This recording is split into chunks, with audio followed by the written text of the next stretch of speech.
सध्या भाजप आणि मनसे यांच्यामध्ये युती होईल अशी चर्चा सुरू आहे। ह्याच पार्श्वभूमीवरती बोलत असताना मंत्री योगेश कदम यांनी आपलं मत व्यक्त केलंय। हिंदुत्व पक्क करायचं असेल आणि विधानसभेमधील पुनरावृत्ती टाळायची असेल तर राज ठाकरे यांनी महापालिकेच्या निवडणुकीत आमच्या सोबत यावे। त्याचबरोबर शिवसेना वाढीसाठी आम्ही सर्वांना सोबत घ्यायला तयार आहोत। राजन साळवी देखील पक्षात येणार असतील तर आम्ही 2 पावलं मागे जाऊ असं मत देखील मंत्री योगेश कदम यांनी माध्यमांशी बोलताना व्यक्त केले। पाहूयात। नाही, मला वाटतं लोकसभेच्या निवडणुकीमध्ये सन्माननीय राजसाहेब ठाकरे यांनी बिनशर्त पाठिंबा हा त्यावेळेस महायुतीला दिला होता। विधानसभेच्या वेळेस किंवा लोकसभेच्या वेळेसच हा पाठिंबा जाहीर करत असताना त्यांनी सांगितलं होतं की हा पाठिंबा फक्त आणि फक्त लोकसभेच्या निवडणुकीपुरताच आहे, पुढचे निर्णय आम्ही नंतर घेऊ।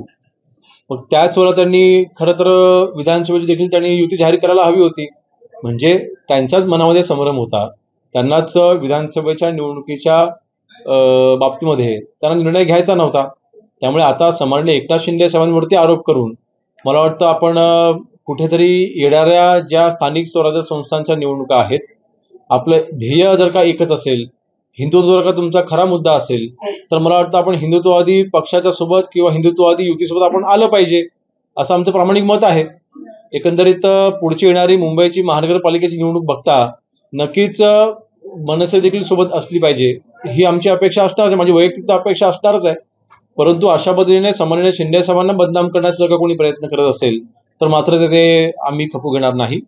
दुसरा विषय, आज महायुती महाराष्ट्रामध्ये कार्यरत असताना इतकं मोठं मताधिक्य ज्यावेळेला महायुतीला मिळालेलं आहे, शिवसेनेचे आम्ही जवळपास आज 60 आमदार म्हणजे 57 आमचे शिवसेना पक्षाचे म्हणजे धनुष्यबाणाचे निवडून आलेले आमदार आणि 3 अपक्षांचा आम्हाला असलेला पाठिंबा असे 60 आमदार शिवसेनेचे महाराष्ट्रामध्ये आहेत।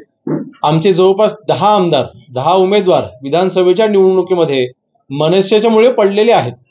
आपण जर का गणित बघितलं, आपण जर का आकडेवारी बघितली तर आमचे 10 असे उमेदवार आहेत की ज्यांनी मनसेचे उमेदवार आमच्यासमोर उभे होते, मनसेने जेवढी मतं खाल्ली तर त्याच्यापेक्षा पण कमी मार्जिनने आमचे उमेदवार तिथे पडलेले आहेत। आणि म्हणून मला वाटतं ह्याची पुनरावृत्ती होऊ नये। महायुती अजून जर का मजबूत करायची असेल, खरोखर आपलं हिंदुत्व अजून मजबूत करायचं असेल, मुंबईमध्ये आपल्या मराठी माणसाला न्याय मिळवून द्यायचा असेल तर महायुती मुंबईमध्ये पुन्हा निवडून येण्यासाठी सन्माननीय राजसाहेब ठाकरे यांनी सोबत याचा निर्णय घ्यावा अशी आम्ही त्यांना विनंती करतो। शिवसेना पक्षवाढीसाठी आम्ही सगळ्यांचं स्वागत करायची आमची तयारी आहे। 2 पावलं मागे येऊन देखील, कमीपणा घेऊन देखील आमची सगळ्यांना स्वीकारायची आमची तयारी आहे।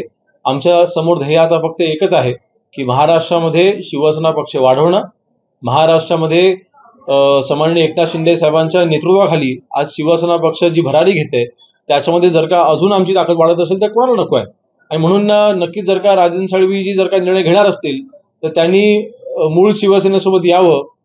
त्यांनी काय निर्णय घेतलाय, ते भविष्यामध्ये काय निर्णय घेतील या बाबतीमध्ये मी काय बोलू शकणार नाही, परंतु जर का ते निर्णय घेत असतील तर नक्कीच त्यांचं शिवसेनेमध्ये स्वागत आहे।